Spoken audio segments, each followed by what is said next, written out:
Hello बच्चों, कैसे हैं आप लोग? उम्मीद करता हूँ अच्छे होंगे। आज आपके सामने पॉलिनोमियल से ही एक छोटा सा टॉपिक लेकर आया हूँ और ये टॉपिक बहुत ही इंपॉर्टेंट है क्योंकि लगातार एग्जाम में इस टॉपिक से क्वेश्चन आ रहे हैं। कभी 4 मार्क्स के क्वेश्चन आ रहे हैं, कभी 1 मार्क्स का क्वेश्चन आ रहा है, कभी 2 मार्क्स, लेकिन आ जरूर रहा है केवल इस टॉपिक से।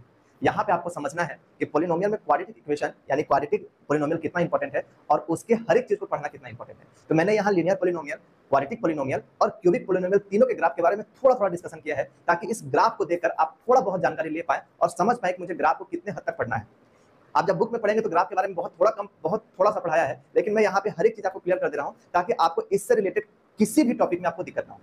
आइए स्टार्ट करते हैं। सबसे पहले हम लोग बात करते हैं ग्राफ ऑफ लीनियर इक्वेशन की। ये क्या होता है कि जब आपको इतना समझ में आ चुका है कि हम लोग किसे लीनियर इक्वेशन कहते हैं, किसे क्वाड्रेटिक इक्वेशन कहते हैं, किसे क्यूबिक इक्वेशन कहते हैं।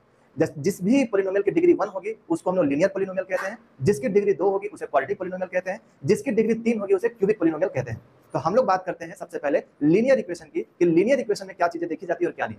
जब हम लोग कोई इक्वेशन लेते हैं और हम जब उसका ग्राफ ड्रॉ करते हैं और कुछ पॉइंट्स निकालते हैं, तो जब आप उसका पॉइंट ड्रॉ करेंगे आप ग्राफ पेपर पे या ग्राफ कॉपी पे, तो आप देखेंगे ग्राफ हमेशा स्ट्रेट लाइन आएगा। वो स्ट्रेट लाइन किसी भी तरीके का हो सकता है। वो स्ट्रेट लाइन ऐसे हो सकता है, ऐसे हो सकता है, नीचे खींचा जा सकता है, ऊपर खींचा जा सकता है, कुछ भी खींचा जा सकता है। आपसे एग्जाम में ये पूछ सकता है कि लीनियर इक्वेशन का ग्राफ कैसा होता है, तो आपको सिंपल एक लाइन में बताना है कि लीनियर इक्वेशन का जो ग्राफ होता है वो स्ट्रेट लाइन होता है।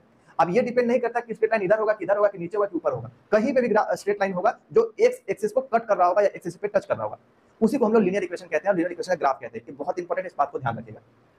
क्वेश्चन यहां से तो बहुत कम आता है, लेकिन इस टॉपिक से क्वेश्चन काफी ज्यादा आता है, तो थोड़ा इस टॉपिक को जरा अच्छे से देखते हैं। क्वाड्रेटिक इक्वेशन क्या होता है? तो क्वाड्रेटिक इक्वेशन वो होता है जिसकी डिग्री 2 होती है। सिंपल भाषा में अगर जनरल टर्म कहा जाए पॉलिनोमियल का, वो क्या होता है? ax square plus bx plus c। ये जनरल इक्वेशन होता है क्वाड्रेटिक पॉलिनोमियल का। तो जब कोई क्वाड्रेटिक पॉलिनोमियल दिया हुआ रहेगा, हम लोग उसका ग्राफ ड्रॉ करेंगे, तो ग्राफ हमेशा एक कर्व्ड ग्राफ आएगा जो एक्स एक्सिस को 2 जगह पे कट करेगा या फिर एक जगह पे कट करेगा। कब ये 2 जगह पे कट करता है, कब ये एक जगह पे कट करता है, हम लोग उसके बारे में भी समझते हैं। सबसे पहले आपको याद रखना है कि ग्राफ ऑफ क्वाड्रेटिक इक्वेशन हमेशा पैराबोला होता है। मतलब उसका जो नाम होगा वो कैसा होगा? पैराबोला होगा। अब ये ऊपर मुख खुलेगा कि नीचे मुख खुलेगा, ये डिपेंड करता है कि जो एक्स स्क्वायर है उसका कोएफिशिएंट पॉजिटिव है या नेगेटिव है। सिंपल भाषा में यहाँ पे मैंने लिखा हुआ है ax square bx plus c। ये जो a लिखा हुआ है यानी कोएफिशिएंट ऑफ जो एक्स स्क्वायर है वो पॉजिटिव है या नेगेटिव है, उससे डिपेंड करता है कि ये ग्राफ ऊपर जाएगा या नीचे जाएगा।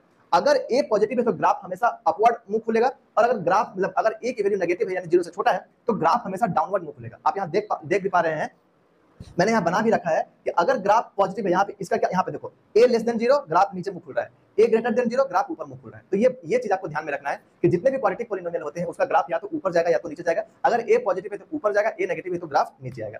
आप यहाँ पे देख रहे हैं कि इस ग्राफ में और इस ग्राफ में एक ही पॉइंट पे ग्राफ टच हो रहा है और ग्राफ का केवल यहाँ पे एक वैल्यू दिखा रहा है। यहाँ पे ग्राफ का एक ही वैल्यू होगा, लेकिन वो वैल्यू 2 बार लिखा जाएगा, क्योंकि किसी भी क्वाड्रेटिक इक्वेशन का जो वैल्यू होता है वो 2 होता है, आप जान चुके हैं। क्योंकि जो वैल्यू होता है वो डिपेंड करता है डिग्री, जितनी डिग्री होगी उतना ही एक्स का वैल्यू होता है। तो अगर ये एक पॉइंट पे कट कर रहा है तो मान लेते हैं कि ये एक्स का वैल्यू 1 आ रहा है, तो 1 2 बार लिखा जाएगा। ये आप जब क्वाड्रेटिक इक्वेशन पढ़ेंगे तो आपको नेचर ऑफ रूट्स पढ़ाया जाएगा। उस नेचर ऑफ रूट्स में आपको बताया जाएगा कि डी का क्या रोल होता है, डी डिस्क्रिमिनेंट कहते हैं, वो आगे चलकर आपको समझ में आएगा। लेकिन फिलहाल आप याद ये रखेंगे जो भी क्वाड्रेटिक इक्वेशन होगा उसका जो ग्राफ का नाम उसका पैराबोला कहते हैं। अगर अपवर्ड मुख खुलेगा तो a पॉजिटिव है, डाउनवर्ड खुलेगा तो a नेगेटिव है, एक जगह पे कट करेगा तो a बराबर x स्क्वायर का वो y बराबर x स्क्वायर का वो ग्राफ है, अगर माइनस में तो y बराबर माइनस x स्क्वायर का वो ग्राफ है, वो डाउनवर्ड मुख खुलेगा। आपको इतना बात समझ में आया? यानी सिंपल भाषा में इसको बहुत अच्छे से आपको याद रखना है, ध्यान रखना है। और ये जो क्यूबिक पॉलिनोमियल जो कि ग्राफ में आता नहीं है, ये एक नंबर में आ सकता है कि बताइए कि क्यूबिक जो पॉलिनोमियल है इसका कितना जीरोज है। तो जितना भी पॉइंट पे कट करेगा उतना उसका जीरो होगा। ये हमने पहले भी पढ़ रखा है कि देखो 1 2 3, ये x को 3 पॉइंट पे कट कर रहा है तो इसका 3 आंसर हो जाएगा। जो भी क्यूबिक पॉलिनोमियल होता है, क्यूबिक पॉलिनोमियल का जो ग्राफ है वो हमेशा या एक पॉइंट पे मिनिमम कट करेगा, मैक्सिमम 3 पॉइंट पे कट करेगा। क्यूबिक पॉलिनोमियल का जो ग्राफ स्टैंडर्ड ग्राफ होता है, कोई भी स्टैंडर्ड ग्राफ डिफाइन नहीं है। जैसे क्वाड्रेटिक का स्टैंडर्ड डिफाइन है, क्वाड्रेटिक का जो ग्राफ होता है उसको हम लोग क्या कहते हैं? पैराबोला। और लीनियर का जो ग्राफ होता है उसको हम लोग बोलते हैं स्ट्रेट लाइन। इसी प्रकार क्यूबिक का कोई भी फिक्स्ड ग्राफ नहीं है, इसलिए ग्राफ हम लोग किसी भी तरीके से यहाँ पे लिखा भी हुआ है कि graph of cubic polynomial does not have a fixed standard shape. Cut गया है। अगर आपको वीडियो पसंद आया तो चैनल को सब्सक्राइब करिए, वीडियो को लाइक करिए, अपने दोस्तों में शेयर कीजिए। मिलेंगे हम लोग ऐसे ही नेक्स्ट इंफॉर्मेटिव वीडियो में। तब तक के लिए जय हिंद।